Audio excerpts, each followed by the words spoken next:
지난 시간에 이어서 인지발달, 피아제의 인지발달 이론 보도록 하겠습니다. 자, 피아제는 인지발달 단계를 감각운동기, 전조작기, 구체적 조작기, 형식적 조작기 이렇게 나눴습니다. 자, 감각운동기, 전조작기, 구체적 조작기, 형식적 조작기 우리 교재에 있는 표입니다. 요거 정리되어 있으니까 이후에 살펴보거나 여러분 또 살펴볼 기회를 갖도록 하시고 먼저 감각운동기부터 보죠. 자, 감각운동기, sensory motor stage라 하는데, 자, 이건 교재에 보시면 336쪽에 피아제 이론 이런 제목하에 두 번째 단락 보시면 피아제의 4단계 중 첫째는 감각운동기로 출생부터 시작해서 영아기 동안 계속되는 발달 단계다. 그 표에 보면은 그렇게 구분해놨지 않습니까? 연령이. 감각 운동이란 말은 이 단어가 암시하듯이 이 단계의 영아는 외부 세계에 대한 정보를 얻기 위해서 감각 능력 그리고 운동 능력을 사용한다. 즉 감각과 운동 능력을 사용해서 세상을 알아간다라는 거예요. 영아는 눈, 입, 손 등을 사용하여 환경을 활발하게 탐색함으로써 도식을 구성하기 시작한다 라고 하는데, 도식은 교재도 나 있고 여기도 제가 다시 정리했듯이 세상에 대한 자신이 해석한 기초 지식이다 이렇게 얘기할 수 있습니다. 달리 얘기하면 세상을 이해하는 뭐 방식이다 이렇게 얘기할 수 있습니다. 그래서 여기서는 스키마라 하고 이걸 도식이라고 번역하는데, 여기서 도식은 세상에 대해 자신이 해석한 기초 지식 또는 이론이라고도 그렇게 얘기할 수 있다고 그렇게 생각하면 됩니다. 뭐 이론이라 해서 우리가 지금 심리학 이론, 당장에 피아제 이론 해서 이론이라 배우는데, 뭐 본질적으로는 또 뭐 피아제 이론이나 이런 이제 도식이 또는 이론이라 할 때 이론이라 뭐 본질적으로 다르진 않지만 뭐 피아제 이론처럼 그런 이론이라기보다는 우리가 세상을 알아갈 때, 제가 한번 그런 얘기 한 적이 있는지 모르겠지만 우리는 각자가 다 자기 나름대로 세상을 이해하는 심리학적 이론이 있다 이렇게 얘기했는데, 그런 의미의 이제 이론인 거죠. 네, 세상을 이해하는 틀 뭐 이렇게도 얘기할 수 있겠습니다. 자, 그런데 이 도식을 갖고 있다는 것이 왜 중요하냐? 그 다음 주. 물론 이 도식은 지금 감각 운동기를 소개하면서 도시한 단어가 용어가 처음 소개됐지만, 이거는 감각운동이 영아에게만 해당하는 것이 아니라 이때부터 벌써 도식이라는 것이 형성되면서 우리가 평생 동안에 그 도식이 계속 형성, 수정, 변화 그렇게 되어진다 이런 의미로 얘기를 하는 겁니다. 자, 인지발달 그 피아제 이론 336쪽 마지막 단락 끝에서 네 번째 줄 보시면, 이론을 갖는 것은, 즉 도식을 갖는 것의 중요한 장점은 새로운 상황에서 일어날 일을 예측하고 통제하는 데 그것을 사용할 수 있다는 것이다. 만일 영아가 동물 인형을 잡아당겨서 그것이 가까이 온다는 것을 알게 된다면 그런 관찰은 물리적 대상이 어떻게 작용하는 것에 대한 영아의 도식 이론에 통합하게 된다 이렇게 얘기를 합니다. 이후에 딸랑이나 공과 같은 다른 물건을 가까이 하고 싶을 때 그 모형을 사용할 수 있다. 즉 그 도식, 스키마를 사용할 수 있다는 거예요. 바로 이렇게 자기 도식에다가 이런 식으로 세상에 대한 이해를 하나하나 구성해 나가는 과정을 동화를 한다. 그 337쪽에 보시면 피아제는 이 과정을 동화라고 하였다. 동화는 영아가 새로운 상황에 자신의 도식을 적용할 때 일어난다. 즉 내가 이미 세상을 이해하는 틀, 이론을 가지고 새로 접하는 상황을 그걸 해석하고, 여기 나와 있는 거 해석하고 이해하는 과정을 동화라 하고, 또 한편 조절이라는 것이 있는데, 영아가 이제는 인형이 아니라 개의 꼬리를 잡아당기면 개가 인형처럼 그렇게 자기에게로 가까이 오지 않는 경우가 있다. 오지 않는다. 이런 경험일 경우에는 그 지금 337쪽에 하나, 둘, 셋, 네 번째 줄에 보시면, 영아는 새로운 경험에 비추어 자신의 도식을 조정해야 된다. 내가 잡아당길 때 물건은 오지만 이 강아지나 또 다른 어떤 대상의 경우에는 가까이 오지 않을 수도 있구나. 이런 식으로 조정한다. 피아제는 이 과정을 조절이라고 한다. 그래서 이러한 동호화 조절은 지금 영아뿐만 아니라 저도 그렇고 여러분도 그렇고 그리고 뭐 돌아가실 때까지 계속 이런 동화 조절이 일어나는 것이죠. 조절은 영아가 새로운 정보에 비추어 자신의 도식을 수정할 때 일어나는 것이다. 이렇게 얘기하고 있습니다. 그래서 피아제는 인지 발달을 영아가 세상에 대해 이해함에 따라 자신의 도식을 발달시키고 그 바로 이제 인지 발달이 이제 도식을 발달시키고 그것을 적용하고 그리고 조절하고 즉 동화하고 조절하는 진행 과정이고 그것은 우리가 여기 나중에 마지막 형식적 조작기 단계에도 보고 우리가 표 8-2에서도 볼 수 있지만 11세 이후 뭐 초등학교 고학년 이후로까지도 다 다루니까 저도 해당되는 그러한 인지 발달 단계 이 마지막 단계거든요. 이런 과정 속에서도 다 이런 도식의 동화와 조절은 일어난다. 이렇게 이해하시고 두 번째 가기 전에 자 감각 운동기와 관련해서 그 표 아까 뭐 앞에 슬라이드에 표를 옮겨놓은 게 있지만 여러분 교재에 있을 테니까 교재 보시고 없으신 분이 표 보면서 뭐 이해하셔도 되겠습니다. 자 표에 보시면 감각 운동기에 활동과 감각 즉 운동과 감각을 통해서 세상을 경험하는 도식을 발달시키고 조금 전까지 얘기했던 내용이고요. 의도적으로 행동하기 시작하게 되는데 그리고 대상 영속성을 이해하게 된다. 대상 영속성이라는 꼭 여기서 일컫는 그러한 어떤 현상, 그러한 특성이 없다가 생겨나게 되는 시기가 감각운동기 출생 이후 2살까지 영악이다라고 하는데 그럼 대상 영속성이 뭔지 또 교재에 뭐 얘가 잘 설명되어 있어서 보면 337쪽에 그 새로 시작한 단락 조금 전에 읽었던 바로 밑에 보면은 그 삐아제는 이렇게 시작하는 단락이 있죠. 새로운 단락. 삐아제는 영아가 물리적 세계에 대해 기본적으로 이해하지 못하기 때문에 아직 대상 영속성이 없을 경우에 그에 대한 이해를 새롭게 획득해야 된다고 주장하는데 이제 대상 영속성이 어떻게 생겨나는지 이제 그 예와 관련해서 이제 보면은 예를 들어 여러분이나 저 같은 경우에 양말 한 켤레를 넣어두고 나서 서랍을 닫아도 양말이 그 안에 존재한다는 것을 알죠. 보이지 않더라도. 그래서 만일 잠시 후 서랍을 열었을 때 만약에 서랍이 비어 있다면 여러분이나 저는 굉장히 놀라겠죠. 분명히 조금 전에 놓고 닫았다가 열었는데 없으니까. 왜 놀라죠?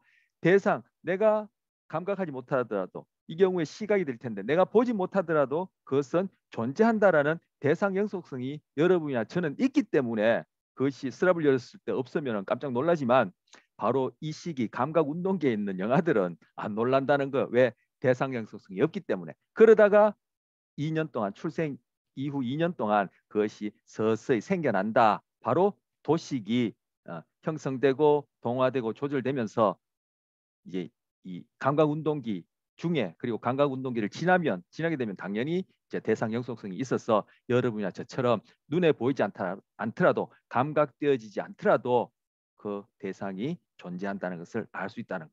우리 앞서 애착 유형과 관련해서 볼 때 엄마가 방을 나가더라도 즉 자기 눈에 띄지 않더라도 엄마는 계속 존재한다라고 해서 거기에 대해서 애착 형성이 뭐 안전 애착 형성이 형성되어서 그 엄마를 어떤 안전기지 제가 은유적으로 베이스 캠프 또 여러분 베이스 캠프라고 그렇게 기억하시지 마세요. 자 그럼 안전기지로 여긴다면은 이 아이는 엄마의 관계 속에서 엄마에 대한 대상 영속성 그리고 그와 관련된 애착이 형성되어 있다 이렇게 볼 수 있는 것이죠. 자 거기 문장에 보시면 여러분은 상당히 놀랄 것이다. 그러나 삐아제에 따르면 영아는 대상 영속성 개념을 갖고 있지 않기 때문에 놀라지 않을 것이다. 대상 영속성은 대상이 눈에 보이지 않더라도 그것이 계속 존재한다는 인식이다. 삐아제는 영아가 출생 후 몇 달 동안 대상이 눈에 보이지 않는 순간 그것이 존재하지 않는 것처럼 행동한 것을 발견했다. 이렇게 얘기를 하고 있습니다. 아이들 낯가리는 현상도 이 대상 영속성하고 관계되겠죠. 그럼 결국은 그 엄마가 아닌 1차 양육자가 아닌 또는 아빠가 아닌 가까운 자기를 돌봐주는 양육자 가족이 아닌 다른 사람에 대해서 그렇게 불안해한다. 소위 낯가림 행동을 한다는 것은 바로 그 각각의 대상 즉 그 사람들을 구별한다는 얘기고 결국 지금 현재 보이는 사람은 아빠가 아니야 엄마가 아니야 다른 사람이라고 안다는 것은 엄마 아빠가 사라지고 뭔가 낯선 대상 사람이 나타났다 이런 걸 안다는 것은 바로 대상 영속성이 있겠죠. 그래서 여러분 주위에 혹시 갓난아이 조카나 있으면 한번 이 대상 형성성이 있는지 이렇게 확인을 한번 해 보세요. 시험을 한번 해 보시면 당장에 알 수 있겠죠. 자, 그리고 두 번째 이제 전조작기입니다. 전조작기는 중심화로 인해 가역성에 대해 생각하지 못한다. 이제 중심화가 뭐고 가역성이 뭔지 볼 테고 자기 중심성을 특징으로 보인다는데 이것도 이제 살펴보겠습니다. 표 조금 전에 봤던 표 8-2를 보시면 전조작기는 2세부터 6, 7세니까 영학일 지나서 초등학교 입학 전까지가 되겠죠. 자, 거기 표 8-2에 보시면 상징과 내적인 이미지를 사용하여 사고하게 되는 시기다. 이때부터 상징, 내적인 이미지를 사용해서 이제 사고를 시작한다는 거죠. 그러나 그 사고는 비체계적이며 자기중심적이었어. 지금 이제 자기중심적이란 말이 나옵니다. 그리고 물리적 속성의 보전을 이해하지 못하고 이 단계의 끝에 가면 타인의 마음에 대한 기초적인 이해를 하게 된다. 그래서 전조작기 끝날 때쯤에는 이제 타인의 마음까지도 이해하게 된다고 했는데 먼저 여기 앞서 중심화, 가역성 그리고 뭡니까? 보존 개념 요거 하기 이전에 요 표에서 나와 있는 이 단계의 끝에 가면 타인의 마음에 대한 기초적인 이해를 하게 된다. 요것부터 제가 짧게 예, 소개하고 좀 전에 중심화, 가역성, 자기중심성 그거 살펴보도록 하죠. 자, 타인의 마음에 대해서 기초적인 이해를 하게 된다. 타인의 마음에 대해서 기초적인 이해를 한다. 즉 타인 인식을 한다. 타인이 어떤 행동할 때 그것이 어떠한 의도, 기대를 갖고 있으리라고 추론할 수 있는 그러한 능력이 있다는 것은 결국 자기 자신에 대한 능력, 자기 자신에 대한 인식, 내가 어떤 의도와 기대와 목표를 갖고 있다. 그러한 것도 있다라는 얘기예요. 결국 타인 인식은 자기 인식하고 본질적으로 다르지 않아요. 그런데 바로 이러한 타인 인식의 중요한 것이 우리 3장에서 다루지 못했지만 제가 한 2차례 정도 한번 읽어보시라고 했던 거울 유런이라는 기능하고 관련됩니다. 그리고 우리 감각과 지각할 때 선천적으로 얼굴을 그 주의 깊게 이렇게 바라보는 그러한 행동 그리고 모방과 공감에 중요하게 관여하는 것이 거울 유런이다 했는데 바로 이 거울 유런이 이 전조작기에 이제 발달을 하게 되는 거죠. 그래서 타인의 마음에 대한 기초적인 이해를 전조작기 후반부에 끝단계 가서 하게 된다라고 하는데 바로 이러한 거울 유런과 관련된 기능에 문제가 있을 때 바로 자폐라고 여기집니다. 여러분 자폐증 요즘은 이제 자폐 스펙트럼 이렇게 부르는데 흔히 우리가 자폐증이라고 얘기하는 것이 바로 이러한 거울 유런의 발달과 이제 관련됩니다. 자, 조금 전에 말씀드렸던 중심화 그리고 자기 중심성이 뭔지 이제 보려고 합니다.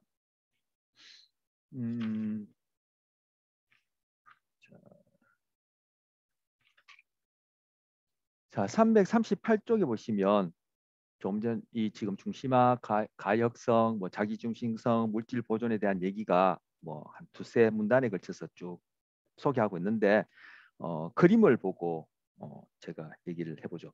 338쪽에 그림 8-4 보면 이 제목이 액체 양의 보존 개념에 관한 실험이에요. 즉 보존 개념이 지금 전조작기에 있느냐 없느냐 없다가 생겨나는 거다 하는데 보존 개념이 뭐냐면은 자, 이 그림 보시면 첫 번째 1단계 그림, 2단계 그림, 3단계 그림처럼 되어 있는데 이 잔이 짧고 크기가 동일한 두 잔이 있고 하나는 길쭉하게 생겼고 이제 키가 큰 높이가 높은 잔이 하나 있어요. 근데 이제 처음에 이제 두 잔의 이제 주스를 오렌지 주스를 따르고 바로 전조작기에 있는 그 전조작기 이제 초반부에 있는 아이한테 이 두 잔에 있는 오렌지 주스의 양이 같니 다르니 이 오렌지 주스가 지금 양이 똑같아 달라 하면은 똑같다고 하죠. 예, 똑같다고 하겠죠. 그런데 그 중에 한 잔을 보고 있는 눈앞에서 좁고 길게 생긴 잔에다 따릅니다. 그러면은 이 2단계 그림에서 보다시피 이 높이가 높아지죠. 근데 부피는 동일하단 말이에요. 근데 이걸 보는 앞에서 그렇게 따르고는 이제 아이한테 묻는 거예요. 이제 내가 하는 것을 잘 봐 하면서 한 유리잔에 내용물을 붓고 난 다음에 자, 지금 이 주스 두 잔의 양이 같니 다르니 하면은 바로 이 전조작기 있어서 이러한 물질 보존 개념이 없는 아이들은 이 키가 크고 길쭉한 이 잔에 따라진 주스가 더 많다고 그래요. 그 어느 거 먹을래 하면은 이제 높이가 높은 이 주스를 먹는다고 그래요. 왜 그렇습니까? 이 바로 보존 개념이 없었어. 왜 보존 개념이 없느냐? 이 아이는 높이에만 컨센트레이션 돼 있는 거예요. 즉 높이가 달라지더라도 부피는 같다. 양과 높이 그 이외의 다른 측면들을 함께 고려하지 못하고 높이에만 제 표현대로 하자면 꽂힌 거예요. 우리 흔히 하던 말씀 높이에만 꽂힌 거예요. 즉 높이에만 중심화 센트럴라이제이션이 아니라 센트레이션 돼 있기 때문에 이렇게 높이가 달라지더라도 부피는 같고 이런 식으로 부피와 즉 양과 높이 이런 것들 사이에 그 차원들이 서로 가역적이라는 것을 생각하지 못한다라는 거예요. 이게 왜 그런 가역적이지 못 가역적이라는 것을 생각하지 못한다는 거예요. 그래서 보존 개념을 얘들은 없다. 그러다가 이제 전조약기 쭉 그걸 지나면서 이러한 개념이 이제 생기게 된다라는 것이죠. 자 그리고 그 그림과 관련해서 밑에 그 짧은 문장이 있는데 읽어보겠습니다. 어린 아동들도 두 컵에 담긴 주스 양이 같다고 말할 수 있지만 실험자가 어느 한 컵의 길이를 좁고 길게 하면 어린 아동들은 주스 양이 달라졌다고 주장한다. 이것이 이제 중심화로 인한 가역성이 없어서 보존 개념이 없는 경우에 전조작기 상태를 얘기를 하고요. 뭐 여러분의 경험 중에도 그런 걸 있으리라 생각하고 뭐 기억하십니까? 저 같은 경우에는 뭐 제 직접 경험인지 어디서 본 건지 모르지만 그 어린 동생하고 형하고 뭘 이렇게 먹는데 엄마가 이렇게 먹으라고 이렇게 간식을 나눠주는데 똑같이 나눠줬는데도 동생이 형께 더 많아 보여서 그걸 달라고 떼쓰는 그런 경우에 엄마가 동생 것을 이렇게 받아가지고는 그 모양을 이렇게 달리 만들어서는 더 길게 이렇게 만들어서 주면은 애가 자기 형 것보다 크니까 더 이상 형 걸 달라고 조르지 않고 자기 걸 이렇게 만족스럽게 먹는 뭐 그런 경우가 바로 이렇게 보존 개념이 즉 중심화로 인해서 가역성을 생각하지 못하기 때문에 가역성과 관련된 그러한 도식 즉 인지 발달이 덜 돼 있기 때문에 보존 개념이 없어서 이제 그런 행동을 볼 수 있겠죠. 자, 그래서 자기중심성도 우리 교재에 보시면 339쪽에 339쪽에 위에서 세 번째 줄 새로 시작하는 단락 보시면 성인인 우리는 여러분과 저 같은 경우에는 사물 자체와 우리가 사물을 보는 방식 사이를 구별한다. 즉 자동차는 빨간색일 수 있지만 해질 무렵에는 회색으로 보일 수 있다는 것을 안다. 그러나 전조작기 아동은 이런 구분을 그렇게 쉽게 하지 못한다. 그래서 전조작기 아동은 대체로 타인도 자신이 보는 것과 같은 세상을 본다고 생각한다. 즉 자기 중심적으로 생각한다는 거예요. 내가 세상을 이해하고 타인을 이해하는 것처럼 다른 사람도 나와 똑같겠지 이렇게 생각하는 거. 이걸 자기 중심성이라는데 다른 관찰자에게는 세상이 다르게 보일 수 있다는 것을 이해하지 못하는 것이다. 그런데 뭐 저만 봐도 그렇고 주위에 제가 보면은 어른들도 그죠? 다른 사람들이 나와 똑같이 생각한다고 하지 참 다양한 생각을 갖고 있고 그것들을 인정하고 이해하고 공감하기가 쉽지 않죠. 그러니까 늘 저도 그렇고 갈등하고 싸우고 뭐 정치도 그렇고 뭐 나라도 그렇고 그죠? 그렇게 뭐 전쟁도 하고 하는 것 같다고 저는 생각하는데 어쨌든 여기가 자기 중심성이 다른 관찰자에게는 세상이 다르게 보일 수 있다는 것을 이해하지 못하는 것을 얘기를 하는 거예요. 그래서 3세 아동에게 탁자의 반대편에 있는 사람이 무엇을 볼 것인지 자기하고 이제 마주 보고 있으니까 반대편에 있는 사람이죠. 무엇을 볼 것인지 물어보면은 보통 그 사람이 자기가 보고 있는 방향에서 보고 있는 그것을 똑같이 본다라고 그렇게 이제 주장하고 말을 한다는 거. 이게 이제 자기 중심성입니다. 또 다른 예는 이 전조작기에 있는 아이들이 이제 꿈을 꾸는데 꿈속에서 예를 들어서 뭐 할머니나 뭐 아빠나 뭐 엄마나 어쨌든 가족 중에 누굴 봤단 말이에요. 그럼 나중에 깨어나서 자기가 꿈에서 봤는데 그 본 대상한테 그 예를 들어서 할머니도 나를 봤느냐? 할머니 나랑 뭐랑 같이 이제 했잖아. 꿈속에서 아빠랑 우리 같이 뭘 했잖아. 이런 식으로 이제 얘기를 한다는 거예요. 그럼 결국 자기가 꿈속에서 자기가 본 것인데 상대방도 동일하게 그러한 경험을 했을 것이다. 이렇게 주장하고 얘기하는 것이 바로 이 전조작기에 있는 아이들이 보이는 자기 중심성입니다.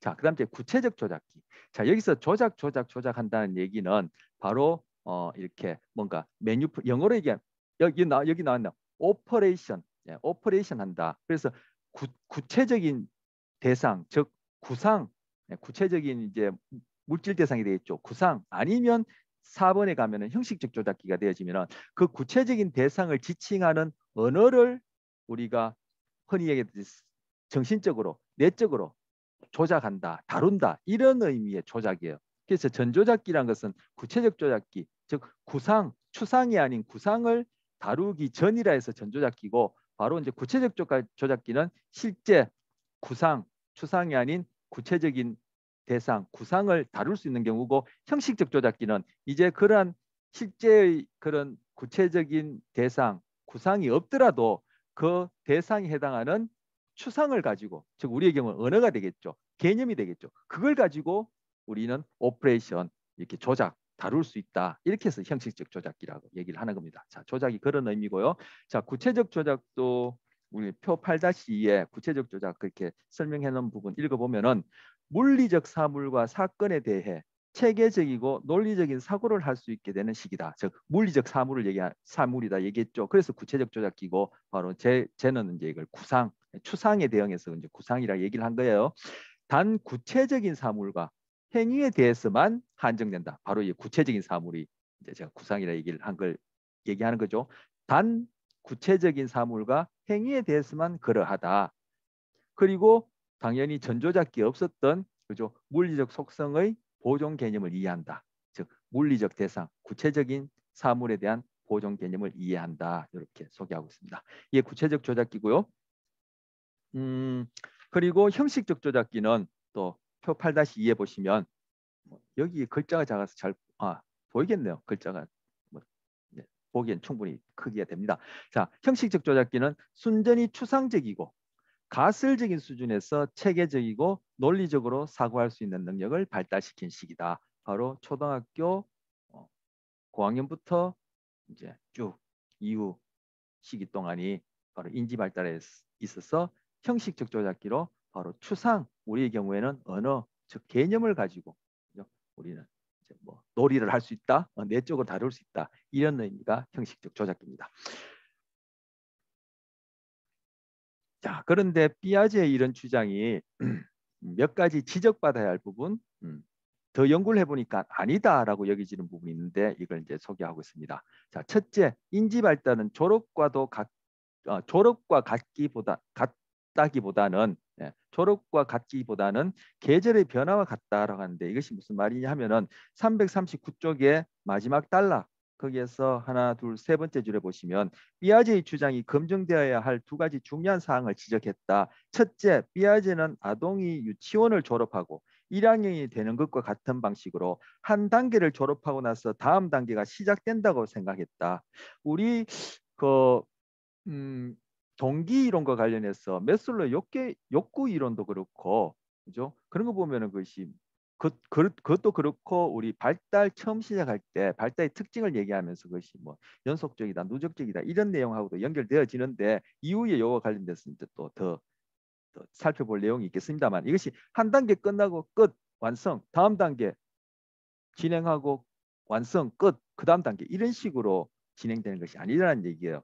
즉 아동은 유치원에 다니거나 혹은 1학년에 다니는 것이지 둘 다 다니지 않는다. 이게 이제 삐아지의 이제 초기 이제 생각이었다는 얘기죠. 그런데 현대 심리학자들은 발달에 대하여 삐아제가 믿었던 것보다 더 연속적이며 조금 전에 얘기했죠. 덜 단계적으로 진행한다. 단계 사이를 이동하는 아동은 어느 날은 더 성숙한 행동을 하고 다음 날은 덜 성숙한 행동을 한다. 즉 인지 발달은 졸업과 같기보다는 계절의 변화와 같다. 봄에서 여름이 될 때 날마다 더 더워지지만 4월도 며칠은 덥고 6월도 며칠은 선선할 수 있다. 이렇게 이제 비유적으로 얘기를 한 겁니다. 우리 좀 전에 제가 그 메슬로 욕구 단계에 있어서도 그 하위 기본 욕구 동기라해서 뭐 생리적 욕구 그리고 안전에 대한 욕구 그다음 이제 뭐 소속에 대한 욕구 자기 존중감 자아실현이 있는데 이 단계를 다 완성하고 다음 단계에 가는 것도 아니고 그 상위 단계로 소위 상위 단계로 가던 중이라도 하위 단계가 충족되지 않으면은 뭐 결핍되면은 그죠? 다시금 그 하위 단계로 돌아오는 뭐 그런 것하고 여기 다 관련된 연결될 얘기입니다. 자, 그리고 두 번째, 삐아제가 생각했던 것보다 훨씬 더 일찍 많은 능력을 획득한다. 이 얘기는 앞서 여기 감각운동기 출생부터 2세 사이에 대상 영속성을 이해하게 된다라고 했는데 이제 없다가 이해하게 된다라고 했는데 이것이 삐아제가 처음에 이렇게 생각하고 연구하고 발표했던 것보다 근년에 와서 보니까 출생 후 4개월인데도 대상 영속성이 있더라는 거예요. 이것이 금방 두 번째 지적. 삐아제가 생각했던 것보다 훨씬 더 많은 능력을 일찍 갖고 있다, 획득한다, 발달된다 이렇게 얘기를 하고 있습니다.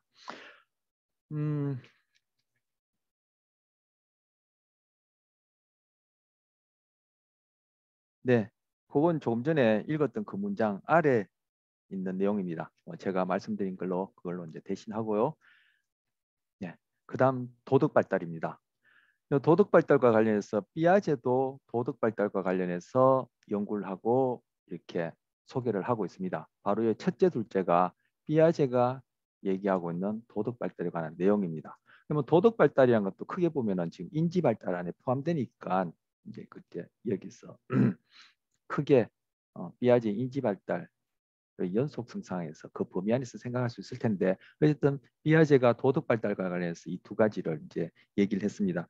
이 얘기는 341쪽에 이제 도덕 발달이라는 그 방갈로 밑에 나오는 걸 제가 이제 정리를 했는데 첫째, 도덕적 사고가 현실주의에서 상대주의로 변화하는 경향이 있다. 발달하면서 그리고 도덕적 사고가 결과에서 의도로 변화하는 경향이 있다. 이것을 비아제가 얘기를 하고 있습니다. 자, 341조 금방 말씀드린 341조 방갈로 그 도덕 발달이라는 거기에 보면은 두 번째 단락 첫째라고 시작하는 그 단락에 보면은 삐아제는 아동의 도덕적 사고가 현실주의에서 상대주의로 변화하는 경향이 있음을 발견했다. 매우 어린 아동은 교사나 부모와 같은 권위자에 의해 내려진 도덕 규칙을 세상에 대한 현실적이고 신성 불가침한 진리로 간주한다. 어린 아동에게 옳고 그름은 고정된 것이어서 사람들이 생각하거나 말하는 것에 의존하지 않는다. 즉 다른 사람들이 얘기하는 것에 의존하지 않는다는 것. 1차적으로는 부모님 그리고 뭐 좀 더 큰 사회에 나가서 만나는 뭐 선생님 또 다른 그에 상응하는 권위자 뭐 할머니 할아버지도 될 수 있겠죠. 할아버지 할머니도 될 수 있겠죠. 이런 사람들의 어떤 도덕 규칙을 자기 걸로 받아들여서 그렇게 기준으로 삼는다는 것. 이것이 이제 현실주의인 거죠. 그런데 아동은 성숙함에 따라 어떤 도덕 규칙, 예를 들어서 아내는 남편에게 복종해야 한다라는 이런 도덕 규칙은 사람들이 만들어낸 것이지 시대와 문화에 따라 상황에 따라 만들어낸 것이지 그것이 원래부터 주어진 뭐 하늘에서 주어진 뭐 아니면 있던 것이 발견된 것이 아니다. 따라서 사람들이 그것을 받아들이거나 바꾸거나 버리는데 동의할 수 있다는 것을 깨닫기 시작한다. 이것이 바로 현실주의에서 상대주의로 변한다는 거예요. 아이들이 어 저는 모르겠습니다. 제 경험상으로는 성인인 경우에도 이 현실주의적인 그런 도덕 기준 발달 단계에 있다 할까요? 그런 경우가 없지 않아 있다고 얘기거든요. 음.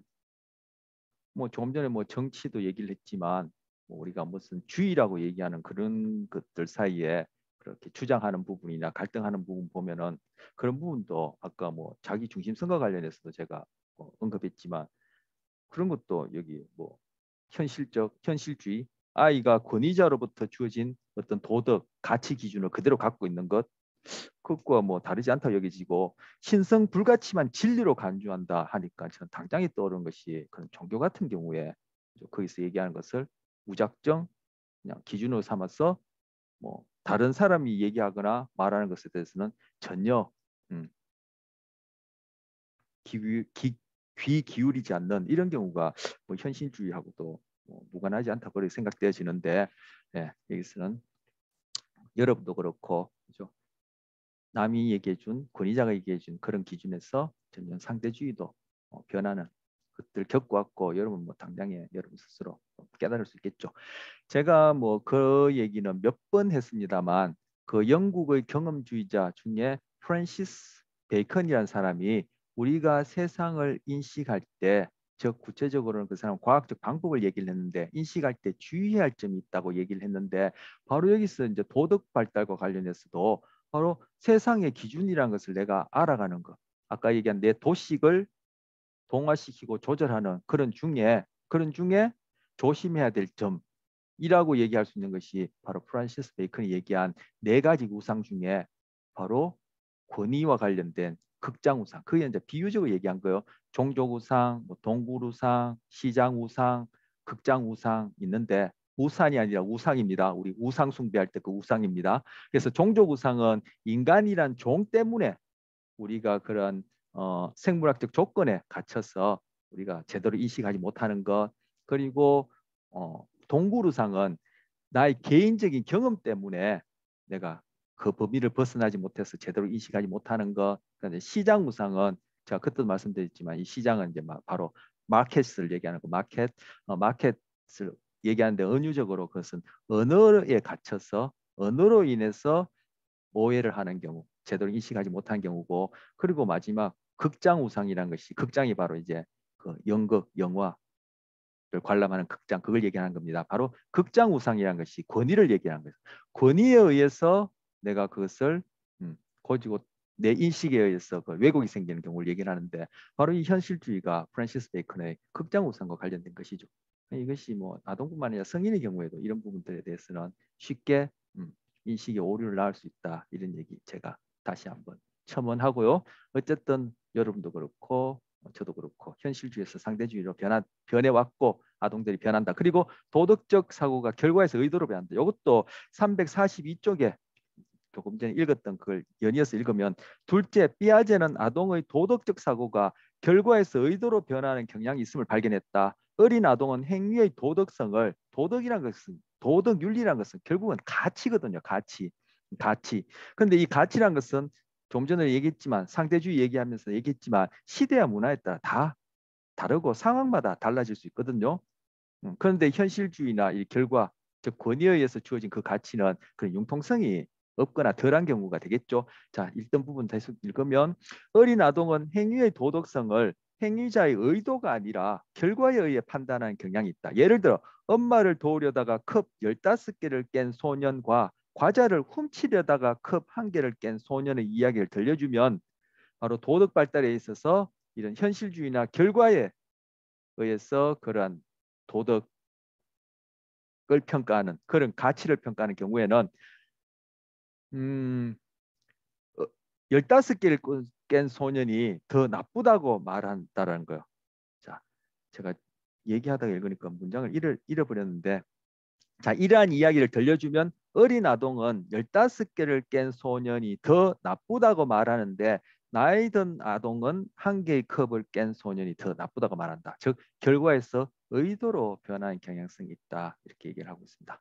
이것도 뭐 조금 전에 얘기했던 현실 상대주의와 관련해서 우리 성인의 경우에도 과연 결과 의도로 변하는 경향성이 뚜렷하냐 아니면 늘 그러냐 또 한번 얘기해 볼 수 있겠죠. 생각해 볼 수 있겠죠. 자, 피아제가 이렇게 도덕 발달과 관련해서 연구했는데 이것을 이어서 콜버그라는 사람이 도덕 발달에 관해서 좀 더 연구를 하게 됐습니다. 그래서 뭐 인지 발달하면 피아제가 대표적으로 언급되어지고 유명하고 도덕 발달하면은 피아제의 이런 얘기보다도 그죠? 콜버그의 도덕 발달 단계가 유명해요.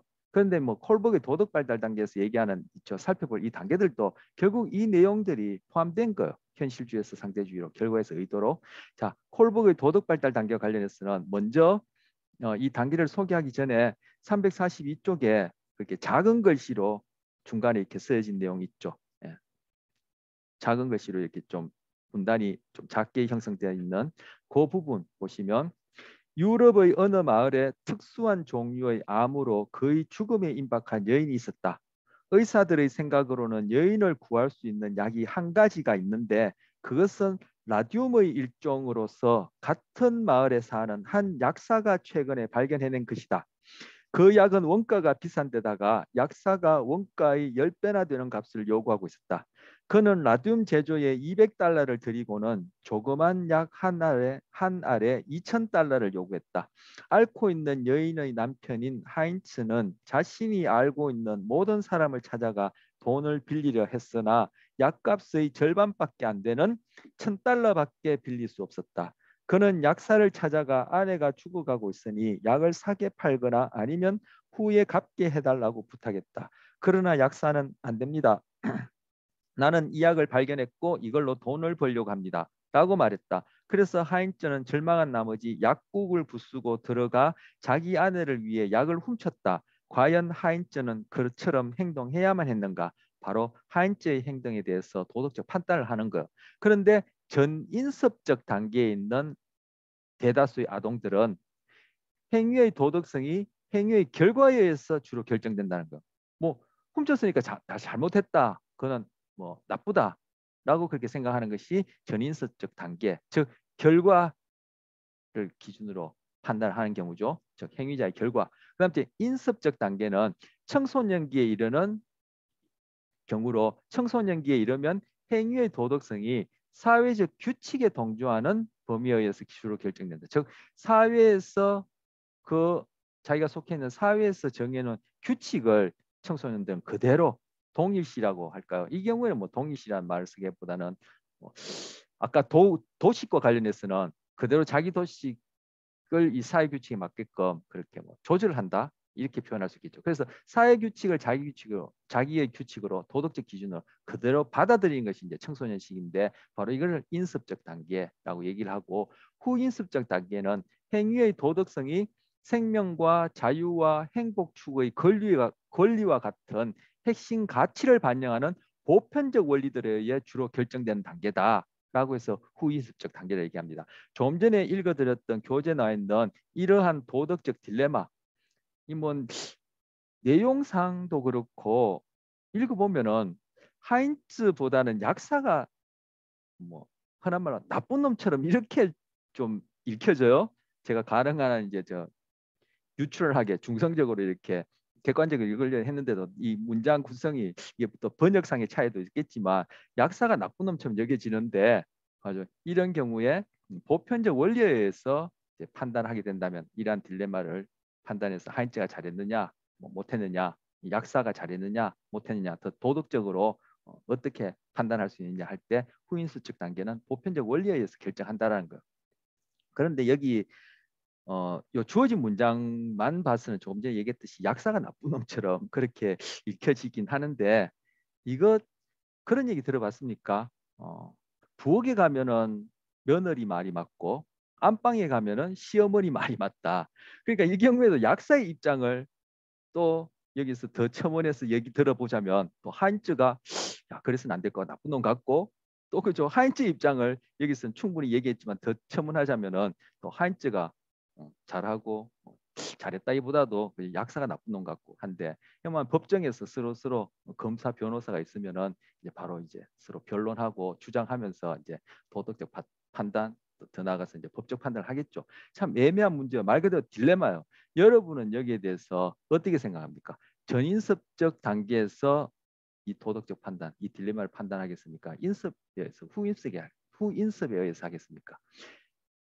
이 교재 내용상 후인습적 단계로 하는 것이 이 경우에는 가장 발달된 단계고 성숙한 단계처럼 그렇게 여겨질 수도 있는데 꼭 그렇지만은 않을 수가 있어. 조금 전에 얘기했듯이 뭐 누구 말을 듣냐에 따라 다르고 복잡한 문제이기 때문에 예를 들어서 이게 법적인 문제라면 이제 변호사 검사들이 이제 여러 가지 복잡한 어떤 과정을 거쳐서 판단하겠죠. 그런데 이 도덕 발달 단계에 있어서 성숙한 경우는 어떤 하나의 이 단계에 머물러서 그걸 가지고 획일적으로 그렇게 판단하는 것이 아니라 상황마다 그죠? 그것을 아주 융통성 있게 이렇게 적용하는 경우가 이 도덕 발달 판단에 있어서는 더 성숙되었다 이렇게 얘기를 하고 그렇게 볼 수 있습니다. 자 그리고 후인습적 단계는 다 되어지는 것이 아니라 이쪽으로 갈수록 이제 발달한다 여기지죠. 아까 현실주의에서 상대주의로 결과에서 의도로 이렇게 변화하는 발달하는 경향이 있는 것처럼 전인섭에서 인섭 그리고 후인섭 단계로 가는 것이 이제 발달 과정이라 볼 수 있는데 성인이 된다 하더라도 그죠 후인섭적 단계에 다 도달하는 것은 아니라는 또 그러한 내용이 있습니다. 자, 여기 이거는 뭐 교재 없는 말인데 불안은 도덕의 어머니다. 우리 앞서 뭐 스트레스, 불안 이런 얘기 제가 종종 말씀드렸고 뭐 3장 뇌하면서도 좀 얘기 드렸는데 바로 우리의 도덕, 윤리, 가치라는 것에 그 토대가 되어지는 것은 바로 불안, 달리하면 정서라는 거. 정서는 곧 가치의 토대라는 거. 이건 또 다른 학자가 얘기한 거. 니체는 뭐 여러분들 알만한 유명한 철학자고 이 다마지오는 현재 살아있는 사람으로서 이런 심리학, 뇌과학과 관련해서 정서에 있어서는 세계적으로 뭐 한 5손가락 안에 드는 사람이거든요. 이 사람이 한 말은 그죠? 정서는 가치의 토대다.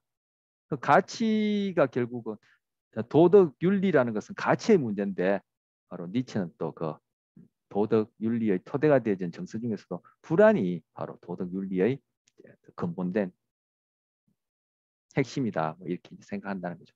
제가 참고로 넣어봤고요. 자, 그다음 이제 자아 정체감 발달입니다. 자아 정체감이란 대인관계, 역할, 목표, 가치 및 이념 등에서 자기가 지닌 고유성이다.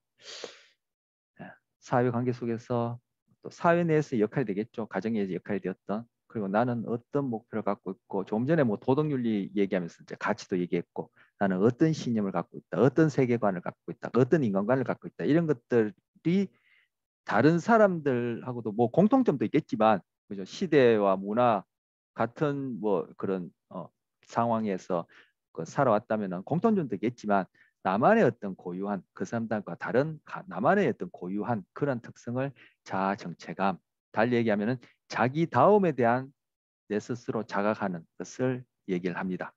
이에 부합되는 자기 통합성 및 일관성을 견지해 나가기 위해 우리는 의식적이든 모르는 사이 부지불식간이든 무의식적으로 그걸 유지하려고 한다. 즉, 그 자기에 대한 자기 인식, 예, 자기에 대한 자기 인식인데 그것이 남과 구별되어지는 고유함, 즉 나만의 나다움 이것을 일관되게 유지하고 그것을 통합하려는 그러한 과정이 의식적으로도 무의식적으로 일어난다. 그것이 자아 정체감이다. 이렇게 소개를 하고요.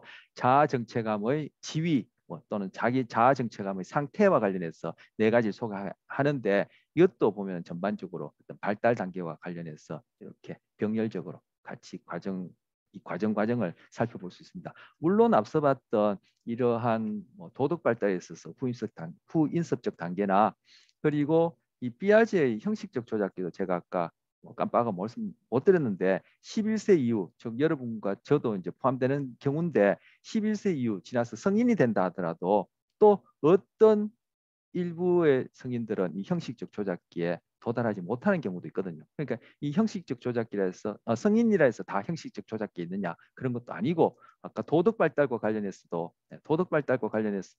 어, 모든 성인들은 다 후인수적 단계에 이르느냐 그것도 아닌 것처럼 여기 자아 정체감에 있어서도 좀 이따가 볼 텐데 이러한 과정 속에 자아 성취라고 얘기할 수 있는 그러한 어떤 발달상의 성숙 상위 단계까지 또 성인이라고 해서 다 이르는 것도 아니고 또 이 단계 왔다 갔다 하거나 어떤 단계에 머물러 있거나 뭐 그런 경우가 있다라는 것을 이후에 살펴보도록 하겠습니다.